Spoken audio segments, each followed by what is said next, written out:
de la crisis que estamos viviendo: huracanes, terremotos, incendios, pandemia. Necesitamos un mensaje a nuestro corazón.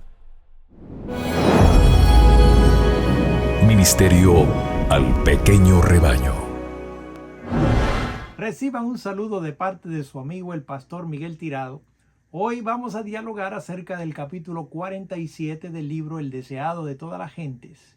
Este capítulo se titula Nada os será imposible y está basado en el relato que aparece en Mateo capítulo 17 versos 9 al 21. También aparece en el libro de Marcos capítulo 9 versos 9 al 29 y en Lucas capítulo 9 verso 37 al 45. Y como de costumbre me acompaña nuestro amigo el pastor Orlando González, y les invito para que oremos. Dios eterno, desciende para traer poder, entendimiento y esperanza en el estudio de tu palabra. En el nombre de Jesús. Amén. Amén. Después de haber pasado toda la noche en el monte, a la salida del sol, Jesús y sus discípulos descendieron a la llanura. Absortos en sus pensamientos, los discípulos marchaban asombrados y en silencio. Pedro mismo no tenía una palabra que decir. Gustosamente había permanecido en aquel santo lugar que había sido tocado por la luz del cielo y donde el Hijo de Dios había manifestado su gloria. Pero había que trabajar para el pueblo, que ya estaba buscando a Jesús desde lejos y cerca. Al pie de la montaña se había reunido una gran compañía, conducida allí por los discípulos que habían quedado atrás, pero que sabían a dónde se había dirigido Jesús. Al acercarse el Salvador, encargó a sus 3 compañeros que guardasen silencio acerca de lo que habían presenciado, diciendo: no digáis a nadie la visión hasta que el Hijo del Hombre resucite de los muertos. La revelación hecha a los discípulos había de ser meditada en su corazón y no divulgada. El relatarla a las multitudes no habría hecho sino excitar el ridículo o la ociosa admiración. Y ni aun los 9 apóstoles iban a comprender la escena hasta después que Cristo hubiese resucitado de los muertos. Cuán lentos de comprensión eran los mismos 3 discípulos favorecidos. Puede verse en el hecho de que a pesar de todo lo que Cristo había dicho acerca de lo que le esperaba, se preguntaban entre sí lo que significaría el resucitar de entre los muertos. Sin embargo, no pidieron explicación a Jesús. Sus palabras acerca del futuro los había llenado de tristeza. No buscaron otra revelación concerniente a aquello que preferían creer que nunca acontecería. Al divisar a Jesús, la gente que estaba en la llanura corrió a su encuentro, saludándole con expresiones de reverencia y gozo. Sin embargo, su ojo avisor discernió que estaban en gran perplejidad. Los discípulos parecían turbados. Acababa de ocurrir una circunstancia que les había ocasionado amargo chasco y humillación. Mientras estaban esperando al pie de la montaña, un padre le había traído a su hijo para que lo librasen de un espíritu mudo que lo atormentaba.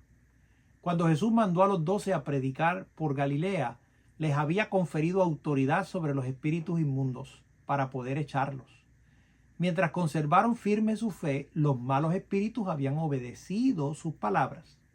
Ahora, en el nombre de Cristo, ordenaron al espíritu torturador que dejase a su víctima, pero el demonio no había hecho sino burlarse de ellos mediante un nuevo despliegue de su poder. Los discípulos, incapaces de explicar su derrota, sentían que estaban atrayendo deshonor sobre sí mismos y su maestro, y en la muchedumbre había escribas que sacaban partido de esa oportunidad para humillarlos. Agolpándose en derredor de los discípulos, los acosaban con preguntas, tratando de demostrar que ellos y su maestro eran impostores. Allí había un espíritu malo que ni los discípulos ni Cristo mismo podrían vencer, declararon triunfalmente los rabinos.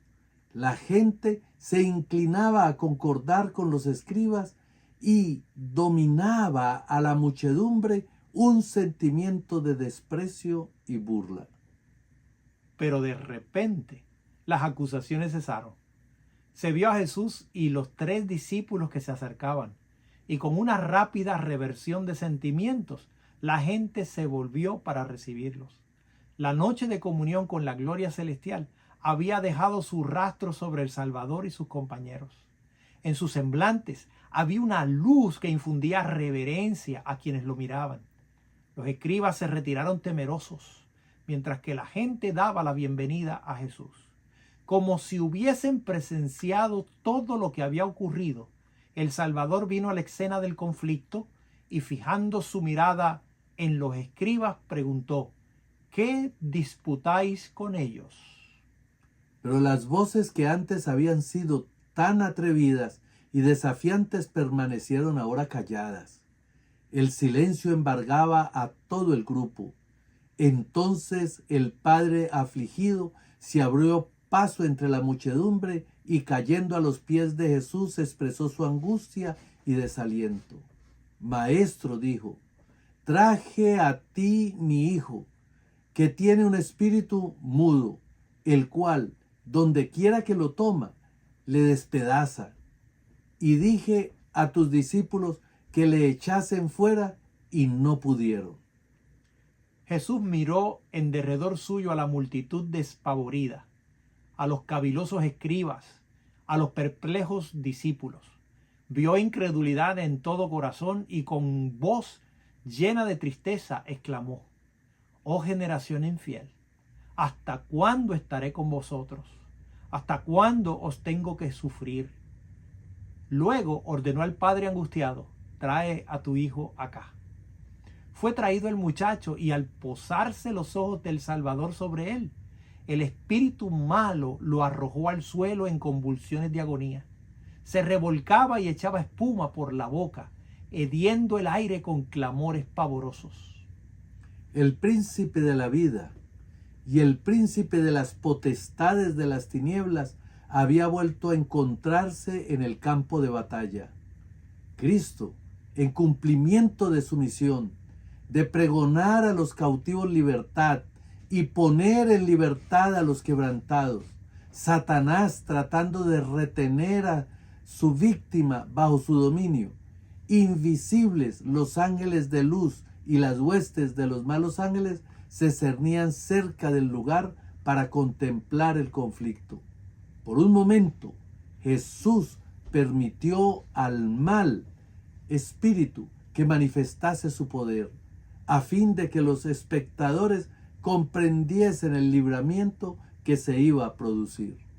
La muchedumbre miraba con el aliento en suspenso, el padre con agonía de esperanza y temor. Jesús preguntó: ¿cuánto tiempo ha que le aconteció esto? El padre contó la historia de los largos años de sufrimiento y luego, como si no lo pudiese soportar más, exclamó: si puedes algo, ayúdanos, teniendo misericordia de nosotros. Si puedes. Hasta el padre ahora dudaba del poder de Cristo. Jesús respondió: si puedes creer, al que cree todo es posible. No faltaba poder a Cristo, pero la curación del Hijo dependía de la fe del Padre. Estallando en lágrimas, comprendiendo su propia debilidad, el Padre se confió completamente en la misericordia de Cristo y exclamó: creo, ayuda mi incredulidad. Jesús se volvió al enfermo y dijo: espíritu mudo y sordo, yo te mando, sal de él y no entres más en él. Se oyó un clamor y se produjo una lucha intensísima. El demonio, al salir, parecía estar por quitarle la vida a su víctima. Luego el mancebo, quedó acostado sin movimiento y aparentemente sin vida. La multitud murmuró: está muerto. Pero Jesús le tomó de la mano y alzándole, le presentó en perfecta sanidad mental y corporal a su Padre. El Padre y el Hijo alabaron el nombre de su libertador. Los espectadores quedaron atónitos de la grandeza de Dios, mientras los escribas, derrotados y abatidos, se apartaron malhumorados. Si puedes algo, ayúdanos, teniendo misericordia de nosotros. ¿Cuántas almas cargadas por el pecado han repetido esta oración? Y para todas, la respuesta del Salvador compasivo es: si puedes creer, al que cree, todo es posible. Es la fe la que nos une con el cielo y nos imparte fuerza para luchar con las potestades de las tinieblas. En Cristo, Dios ha provisto medios para subyugar todo rasgo pecaminoso y resistir toda tentación, por fuerte que sea. Pero muchos sienten que les falta la fe y por lo tanto permanecen lejos de Cristo. Confíe en estas almas desesperadas e indignas en la misericordia de su Salvador compasivo. No se miren a sí mismas, sino a Cristo, el que sanó al enfermo y echó a los demonios cuando estaba entre los hombres. Es hoy el mismo Redentor poderoso. La fe viene por la palabra de Dios. Entonces aceptemos la promesa: el que a mí viene, no le echo fuera. Arrojémonos a sus pies clamando: creo, ayuda mi incredulidad. Nunca permaneceremos mientras hagamos esto. Nunca. En corto tiempo, los discípulos favorecidos habían contemplado los extremos de la gloria y de la humillación. Habían visto a la humanidad transfigurada a la imagen de Dios y degradada a la semejanza de Satanás. De la montaña donde habían conversado con los mensajeros celestiales y había sido proclamado el Hijo de Dios por la voz de la radiante gloria, habían visto a Jesús descender para hacer frente al espectáculo angustioso y repugnante del joven endemoniado, con rostro desencajado, que hacía crujir los dientes en espasmos de una agonía que ningún poder humano podía aliviar. Y este poderoso Redentor, que tan solo unas horas antes estuvo glorificado delante de sus discípulos asombrados, se inclinó para levantar a la víctima de Satanás de la tierra, donde se revolcaba, y devolverla sana de mente y cuerpo a su Padre y a su hogar.